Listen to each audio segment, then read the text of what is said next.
yaitu Alhamdulillahirabbil alamin. Sebelum kita masuk di pembahasan ayat tersebut, sedikit saya bacakan pengantar pentingnya membaca atau mempelajari tafsir, atau pentingnya belajar tafsir Al-Quran agar seseorang itu mengerti kandungan Al-Quran. Diterangkan oleh Allah Azza wa Jalla di dalam surat Muhammad ayat yang ke-24. Allah berfirman, "Afala yatadabbaruna al-Qur'ana?"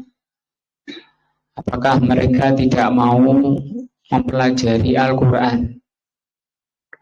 Am ala qulubin akfaluha? Atau karena memang hati mereka sudah tertutup.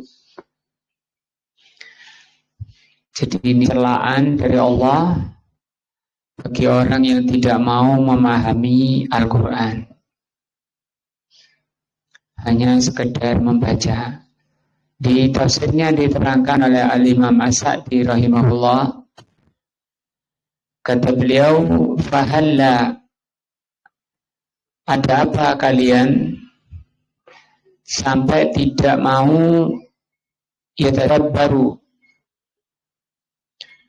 Maka orang-orang yang tidak mau mempelajari Al-Quran, haula'il mu'riduna, mereka adalah orang-orang yang berpaling li kitabillah,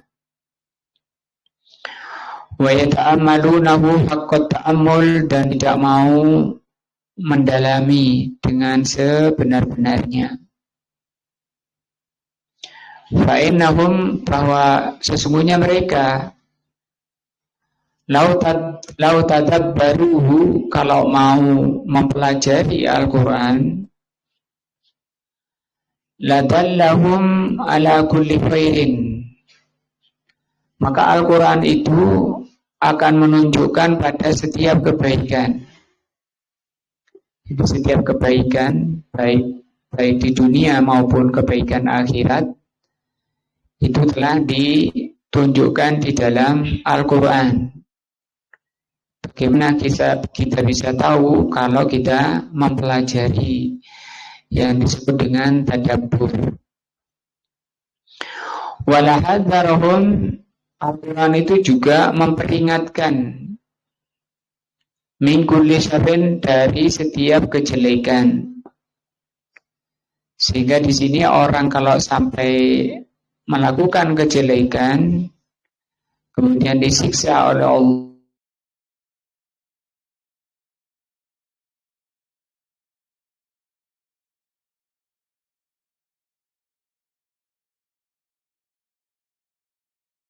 perbuatan jeleknya, maka Allah sama sekali tidak ma'ala aqulubahum, dan orang yang belajar Al-Quran akan memenuhi hati mereka minal iman, berupa keimanan. Jadi keimanan itu dari mana? Dari Al-Quran. Kalau belajar keimanan, akidah, tauhid di luar Al-Quran, maka itu keimanan yang batil, yang salah.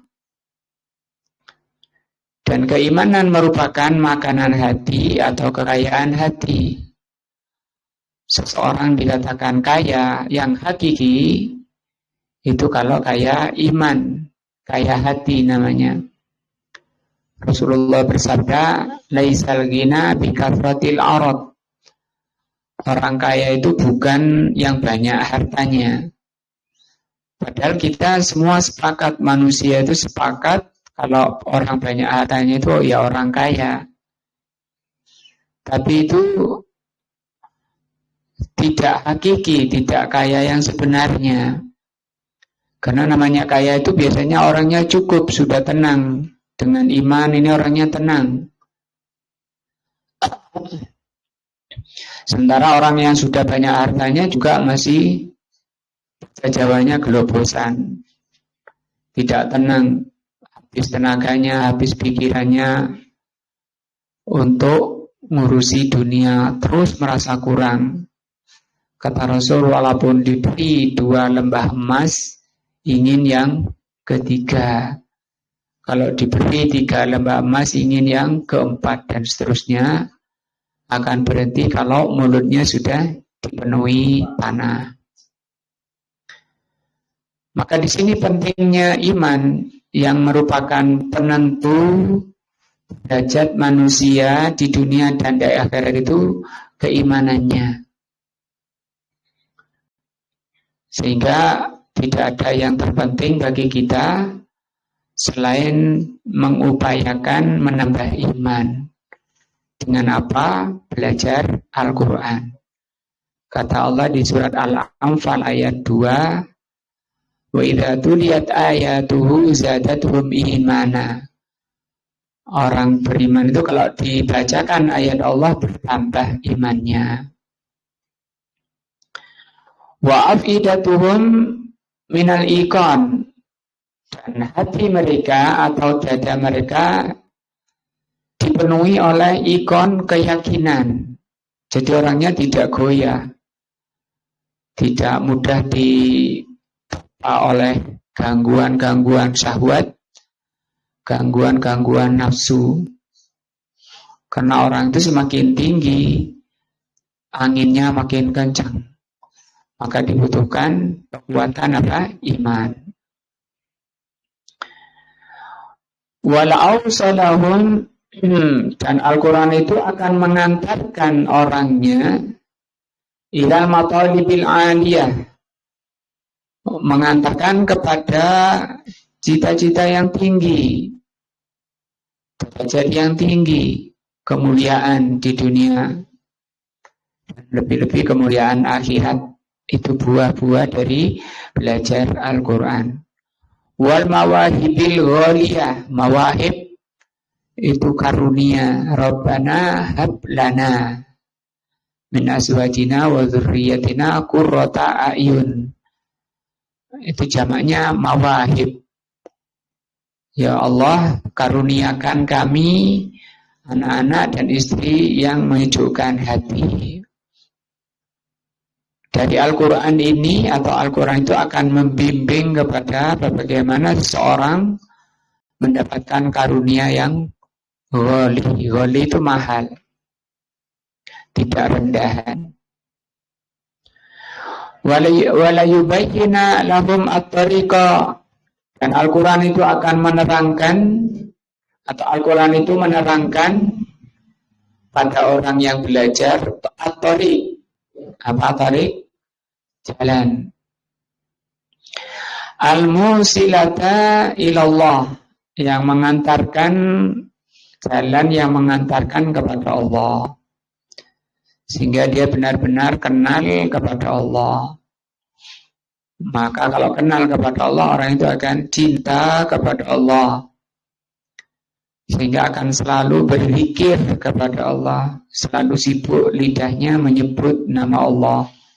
Allah berfirman gimana? Ala bidzikrillahi tatmainnul qulub. Hanya dengan zikir kepada Allah hati menjadi tenang.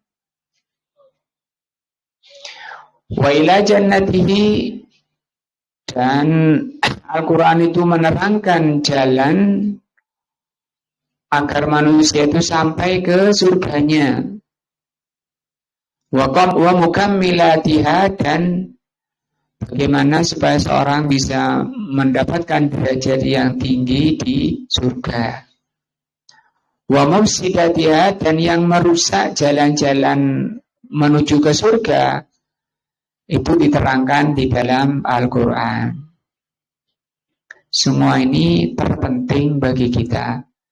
Kita ingin tenang di dunia, ingin tenang di akhirat. Jalannya sudah ditunjukkan di mana? Di Al-Quran. Wa tariqa, dan Al-Quran itu akan merangkan jalan al-musilatu ilal azab, yang mengantarkan pada azab, ketidaktaatannya pada Allah, durhaka kepada Allah, maksiat kepada Allah. Apa saja maksiat itu diterangkan di dalam Al-Quran. Wa bi ayyi shay'in yuhdharu, dan bagaimana Al-Quran itu memperingatkan manusia dari azab, agar manusia ini jangan sampai menjadi orang yang disiksa. Itu semua sudah diterangkan. Ini yang menyebabkan kamu berbuat maksiat.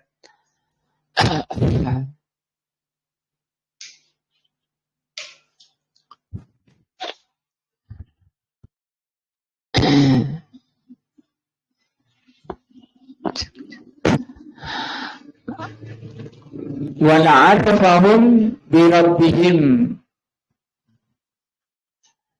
Nah, sehingga kalau manusia itu disiksa oleh Allah, sama sekali Allah tidak zalim, tidak salah, karena semua sudah diterangkan di dalam Al-Quran. Tapi kenyataannya banyak orang itu malah melakukan kemaksiatan, kedurhakaan kepada Allah. Rasulullah mengatakan, nanti pada hari kiamat Allah berfirman kepada Adam, wahai Adam, lemparkan anak turunanmu ke neraka. Siapa mereka ya Allah? Dari 1000 anak turunanmu, 999 itu penghuni neraka. Itu sebagai dalil yang jelas karena hadisnya sahih bahwa kebanyakan orang itu memang neraka. Ngaji saja susah, belajar Al-Quran saja susah setengah mati. Padahal Al-Quran itu isinya untuk menyelamatkan darah dagingnya, tapi nggak merasa butuh keselamatan dirinya itu, nggak penting keselamatan dirinya, sehingga dia terbawa dan dikuasai oleh nafsu dan syaitan. Nah, karena manusia ini ada 2 pendamping, syaitan dan malaikat. Dan masing-masing itu punya lamah. Lamah itu bisikan, seruan. Syaitan menyeru pada kejelekan, malaikat mengajak pada kebaikan. Dan itu yata'aqab, kata Rasul, yata'aqab itu bergantian. Ketika manusia ini dikuasai oleh syaitan, malaikat mundur, menjauh. Dicari kapan orang ini sadar. Kapan sadar? Ketika dia zikrullah, ingat kepada Allah. Ketika orang ini mulai sadar, ingat kepada Allah, zikir kepada Allah, setannya yang mundur, malaikatnya yang maju, mengajak kepada kebaikan. Di hadisnya disebutkan, ada kalanya pergantiannya setan dan malaikat ini kayak pergantian siang dan malam. Ada kalanya siang itu panjang sekali. Itu maksudnya apa? Jadi penguasaan malaikat ini panjang. Karena orangnya selalu sadar, selalu zikrullah. Ada kalanya siangnya pendek, malamnya panjang. Ada kalanya malamnya pendek, siangnya panjang.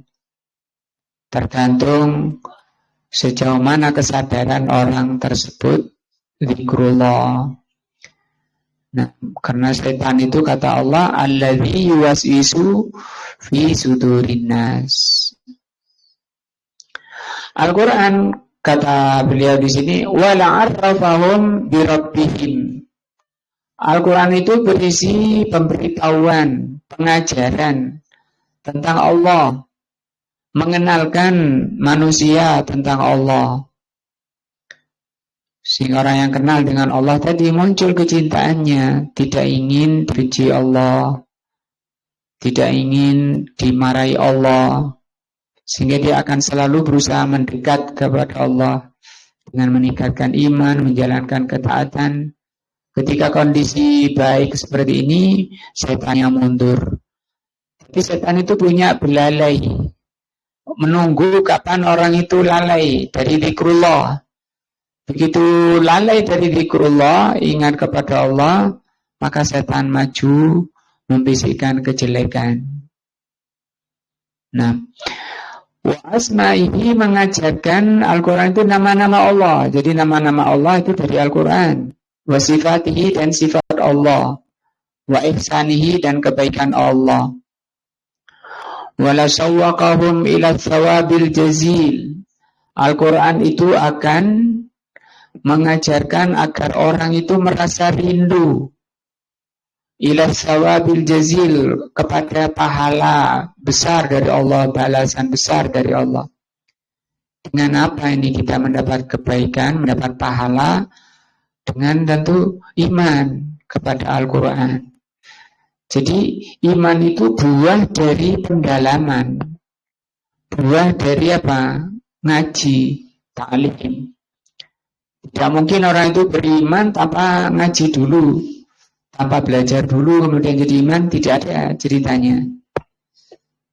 Nah, maka ngaji, ta'lim itu merupakan pintu-pintu kebaikan, pintu-pintu keselamatan.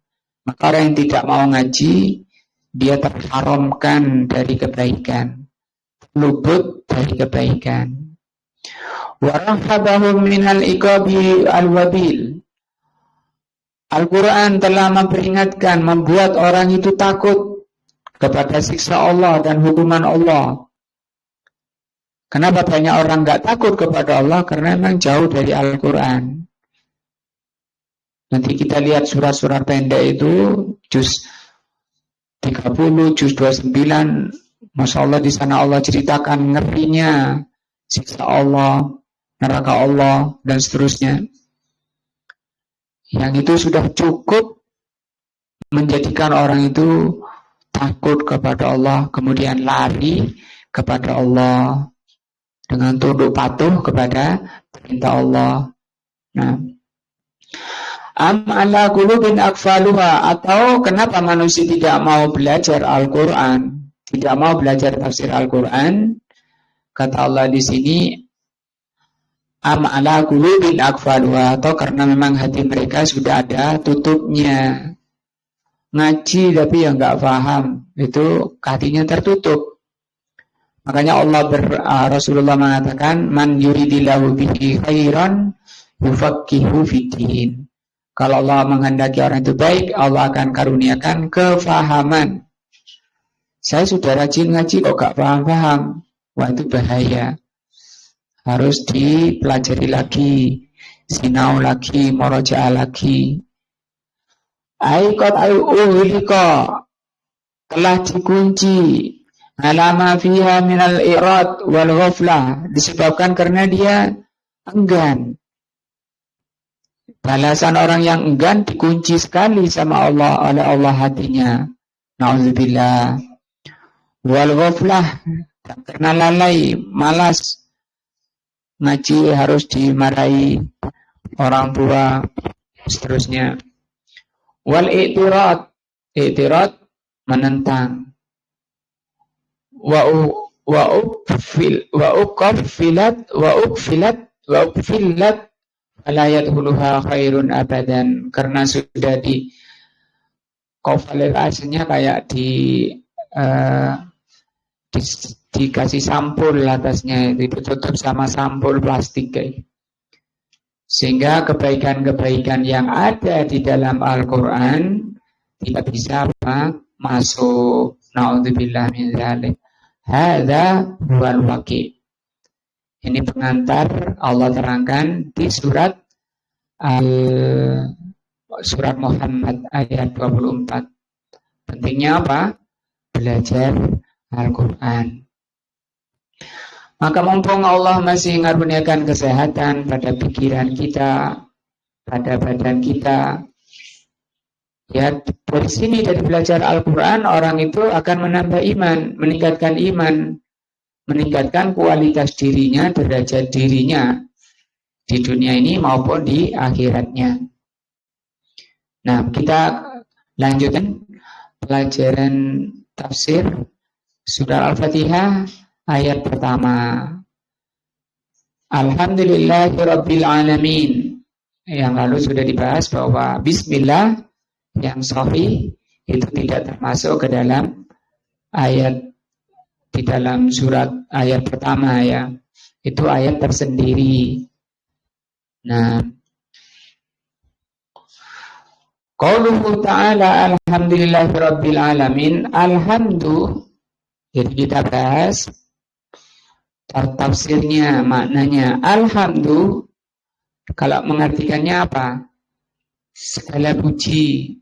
Nah, wasful mahmud bil kamali ma'al mahabbah wa ta'zim. Alhamdu atas segala puji itu pensifatan yang dipuji. Siapa yang dipuji di sini? Allah. Mensifati yang dipuji bil kamal dengan sifat sempurna ma'al mahabbah wa ta'zim. Yang pujiannya itu disertai kecintaan dan ta'zim. Ta'zim itu pengagungan. Kenapa kita mencintai Allah? Orang itu dipuji karena banyak kebaikannya. Maka Allah maha sempurna, maha banyak kebaikannya. Kebaikan Allah itu maha sempurna. Sehingga Allah itu dipuji. Allah yang menciptakan diri kita dari tidak ada menjadi ada. Diberi kesehatan badan kita, diberi nafas, bisa bernafas, diberi paru-paru, bisa menghirup nafas, disiapkan udara untuk bernafas, gratis lagi udaranya. Nah, diberi mata, bisa melihat. Ada orang lain saudara kita diberi mata, tidak beri kemampuan melihat, namanya buta. Ada saudara kita diberi telinga, tidak diberi kemampuan untuk mendengar, namanya tuli. Ada yang diberi tangannya satu, ada yang diberi tangannya dua, tidak ada jarinya. Kita kondisinya sempurna. Nah, maka kita cinta kepada Allah Azza wa Jalla. Diberi kesehatan akal, bisa memahami. Nah, jadi kecintaan ini tadi sudah di awal diulang-ulang bahwa kecintaan ini buah dari mengenal Allah yang telah mengaruniakan banyak sekali kenikmatan. Diberi makanan, diberi rumah. Yang tentunya semua itu ketika kita sadari itu karunia dari Allah, tentu kita akan malu kepada Allah kalau kenikmatan itu digunakan untuk apa? Maksiat kepada Allah. Diberi tenaga malah digunakan maksiat. Mestinya berpikir ketika mau berangkat maksiat, saya tenaga ini dari siapa? Nah, adapun ta'zim ini buah dari pengenalan kepada Allah, betapa Allah itu maha keras siksanya. Jangan main-main, jangan coba-coba dengan Allah. Allah itu maha keras siksanya. Jatuhnya saja ke dalam neraka 70 tahun. Sehari di neraka sama dengan 1000 tahun di dunia. Ngeri. Sehingga Allah itu maha wibawa, maha agung. Nah, tapi bukan berarti Allah itu zalim. Manusia sudah diingatkan sebagaimana ayat tadi. Manusia sudah ditunjukkan agar selamat masuk surga, agar selamat jangan sampai masuk neraka. Ketika kita memuji Allah dengan sifat yang sempurna, yang disertai rasa cinta kepada Allah dan pengagungan, maka kita mengatakan alhamdulillah. Al-kamalu dzati, Allah itu sempurna zatnya, dirinya.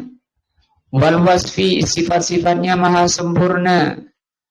Wal fi'li, perbuatan Allah itu maha sempurna. Mencipta, membuat sempurna Allah Azza wa Jalla. Fahuwa, maka Allah itu kamilun fi dzatihi, sempurna zatnya, wa sifatihi, sempurna sifatnya, af'alihi, dan sempurna perbuatan-perbuatannya. Wala budda min qaidin. Di sini perlu pembatasan. Wa huwa al-mahabbah wa ta'zim. Ketika memuji Allah itu harus disertai dengan cinta dan pengagungan. Qala ahlul ilmi, ulama mengatakan, li'anna mujarrada wasfihi bil kamal biduni mahabbatin wala ta'zimin la yusamma hamdan. Karena memuji seseorang dengan kesempurnaan tanpa ada rasa cinta dan pengagungan, itu tidak disebut hamdan. Tidak boleh memuji orang itu pakai hamdan, hak mim dal. Kalau pujian tidak mengandung cinta dan ta'zim. Wa inama yusamma madhan, tapi namanya madhan, mim dal ha, dibalik ya. Jadi 3 huruf ini kan sama tetap, ha mim dal ya, kalau dibalik mim dal ha. Ini madhan, ini pujian, hanya saja pujian yang tidak mengandung apa? Mahabbah dan ta'zim. Karena ta'zim ini hanya hak Allah, pengagungan itu hanya hak Allah. Misalnya aku mengatakan pada Muhammad, karena Muhammad itu orang yang sangat bagus sifatnya, madahtu Muhammadan gitu. Aku memuji Muhammad, pakai mim dulu. Tidak boleh mengatakan hamidtu Muhammadan. Tidak boleh pakai alhamdulillah ini. Nah, walihada yaqa min insanin, sehingga ada terjadi pada manusia la yuhibbul mamduh. Terjadi manusia itu memuji seseorang tapi tidak cinta pada yang dipuji. Lakinnahu yuridu an yanala minhu syai'an. Dia memuji karena ada tendensi. Dia memuji seorang karena ada tendensi. Ada kemauan, ada keinginan. Tajidu ba'du syara, kamu dapati sebagian ahli syair yaqifu amamal umara, berdiri di depan raja. Sumayati lahum bi'ausafin azimatin, kemudian dia baca syair-syair keagungan, memuji-muji rajanya. La mahabbata fihim, padahal dia tidak suka pada rajanya. Gak ada kecintaan pada rajanya, tapi dipuji-puji. Lakin mahabbatan fil mali, tapi dia senang ke hartanya. Alladhi ya'tunahu, yang akan diberikan. Nah, dia puji-puji karena ingin bayarannya. Au khaufan minhum, atau dia puji-puji karena takut, karena dia tukang syair. Kalau dia tidak memuji, dia dihukum. Maka dia berdiri memuji-muji tuannya karena takut. Yang seperti ini tidak boleh pakai hamdan, tapi madhan. Walakin hamidna li rabbina, hanya saja kita ini memuji Rabb kami dengan pakai hak mim dal, azza wa jal. Hamdun mahabbatun, pujian yang penuh kecintaan, wa ta'zimun, dan pengagungan. Dan ini hanya Allah yang seperti ini ya. Falidzalika shara la budda minal qaid fil hamdi, maka di dalam alhamdu harus dibatasi. Dibatasi dengan apa tadi? Cinta dan pengagungan. Annahu wasafal mahmud, bahwa kata-kata alhamdu itu mensifati yang dipuji bil kamali, dengan sifat pujian yang sempurna, ma'al mahabbah wa ta'zim, yang disertai dengan apa? Cinta dan pengagungan. Wa al, dan al di alhamdu, fi alhamdu ini lil istighraq, ini untuk istighraq, menghabiskan.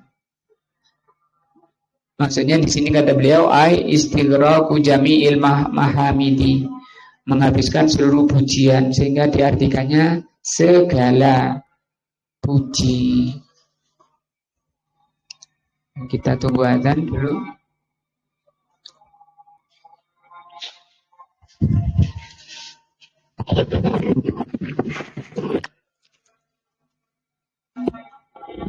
Oke, itu kakaknya dikasih 2.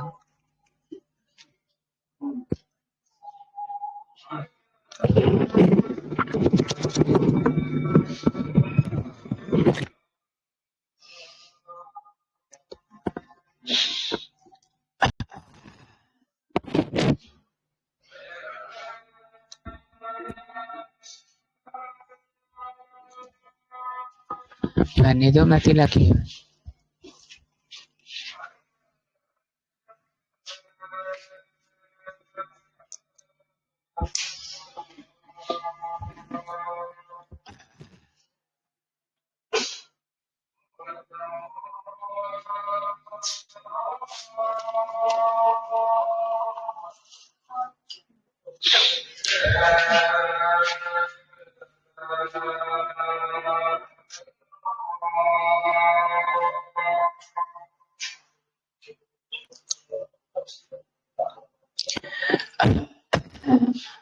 Nah, kita lanjutkan wa qauluhu ta'ala, dan alhamdulillah ya. Lillah alam lil ikhtisas. Lamnya yang ini. Ini kan asalnya Allah, lam di awalnya. Kemudian alifnya yang tengah ini dihilangin. Asalnya lafaz Allah ini diberi lam di awalnya. Kayak li Allahi gitu. Tapi bacanya lillah, alifnya dibuang. Nah,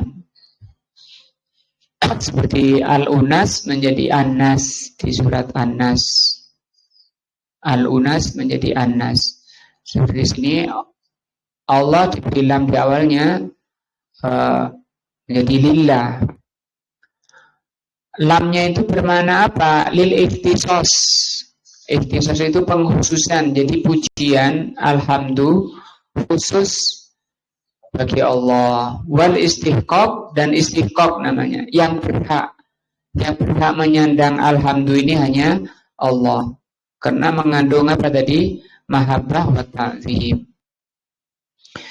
Ismu Rabbina, dan itu nama dari Rabb kita Azza wa Jalla. La yusama bihi ghairuhu, tidak boleh memberi nama seorang dengan nama Allah. Harus diberi Abdullah, hamba Allah. Wa ma'nahu, makna Allah al-ma'luf.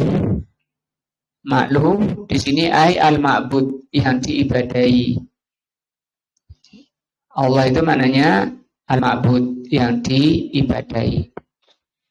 Hubban wa ta'ziman, dengan penuh kecintaan. Kalau kita ibadah kepada Allah, itu sifat ibadah itu 2. Sebagai ruh ibadah itu ini apa?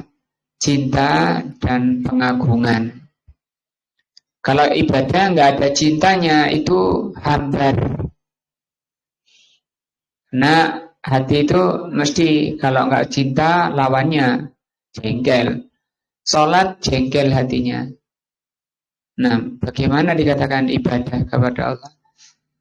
Nah, maka harus disifati supaya sholatnya diterima dengan ini, sifat apa? Cinta dan ta'zim.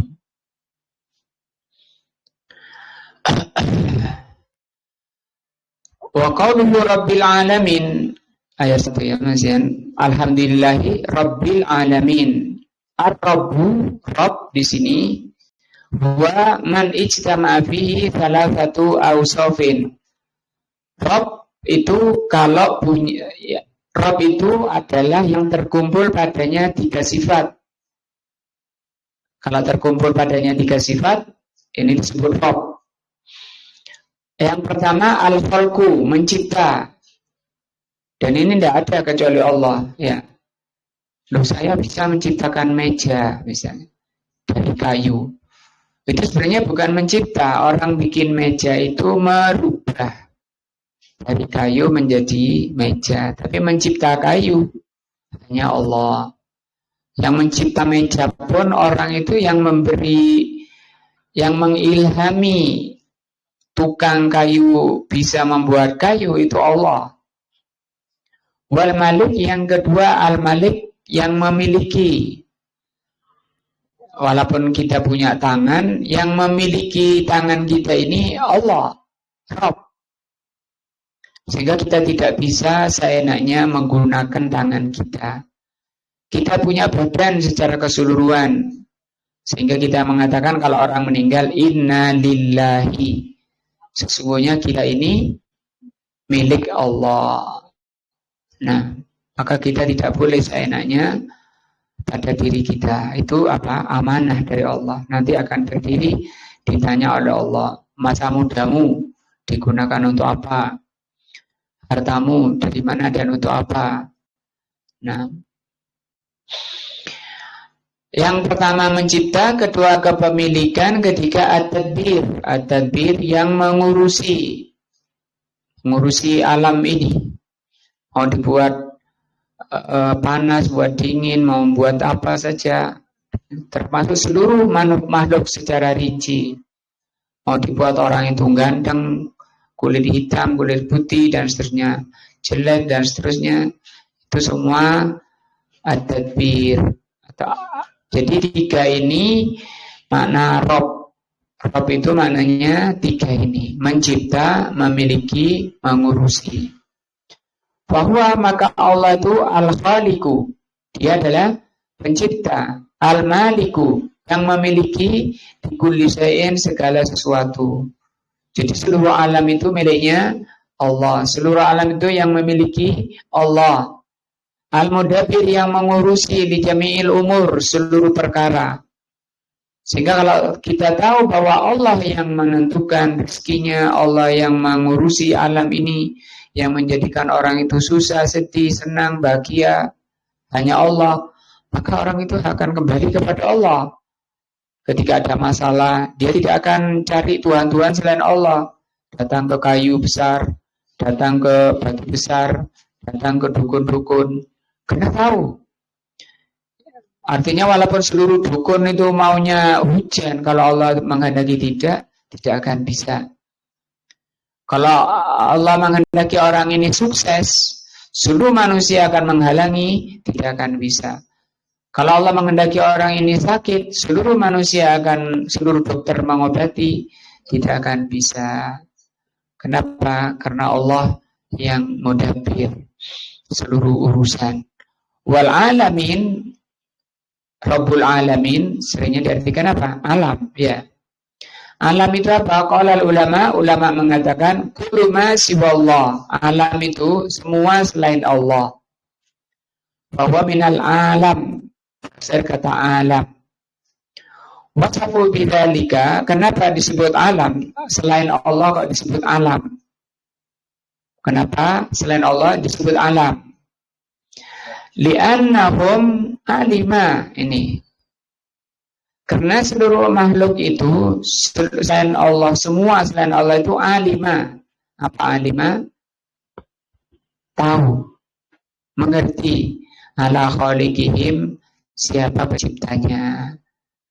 Jadi walaupun ayam, tikus, kucing, semua selain Allah, ciptaan Allah itu tahu siapa penciptanya, semut, dan seterusnya. Fi kulli syai'in minal makhluqati ayatun, maka semua segala sesuatu dari makhluk ini ayat, tanda, tadullu alal khaliq. Semua ciptaan Allah itu merupakan tanda akan Allah, yang Allah itu khaliq, pencipta.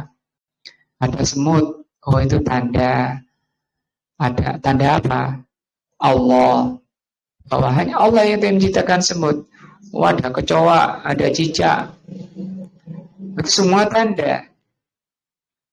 Untuk apa Faris Allah menciptakan kecoa? Buat semut. Itu apa? Itu apa Ubay? Allah buat semut, buat cicak. Untuk apa? Padahal Allah mengatakan ma khalaqta hadza batila. Semua ciptaanmu itu tidak ada yang sia-sia, mesti ada manfaatnya, ada gunanya. Untuk apa, Faris? Ubay bisa. Untuk apa Allah buat jejak? Untuk berzikir kepada Allah Azza wa Jalla. Ala kudratihi, semua makhluk ini tanda akan kekuasaan Allah, bahwa Allah itu maha kuasa, maha mampu. Wa hikmatihi, maha bijaksana. Wa rahmatihi, maha penyayang. Wa izzatihi, maha perkasa. Wa ghairi dzalika min ma'ani rububiyatihi, dan selainnya dari mana-mana rububiyah Allah. Artinya Allah mengenalkan sifat dirinya melalui ciptaannya. Ini tafsir surat Al-Fatihah ayat pertama. Insyaallah berikutnya kita baca faidah atau manfaat dari ayat pertama. Jadi kalau diartikan tadi alhamdulillahirabbil alamin, alhamdulillah segala puji maka Allah hanya milik Allah, ya. Pencipta, pemilik dan pengurus seluruh alam. Alam artinya apa tadi? Semua selain Allah. Kenapa disebut alam? Karena mereka mengetahui siapa penciptanya. Mudah-mudahan menjadi ilmu yang bermanfaat, menambah iman dan takwa kita kepada Allah. Subhanakallahumma wa bihamdika asyhadu an la ilaha illa anta astaghfiruka wa atubu ilaika. Wassalamualaikum warahmatullahi wabarakatuh.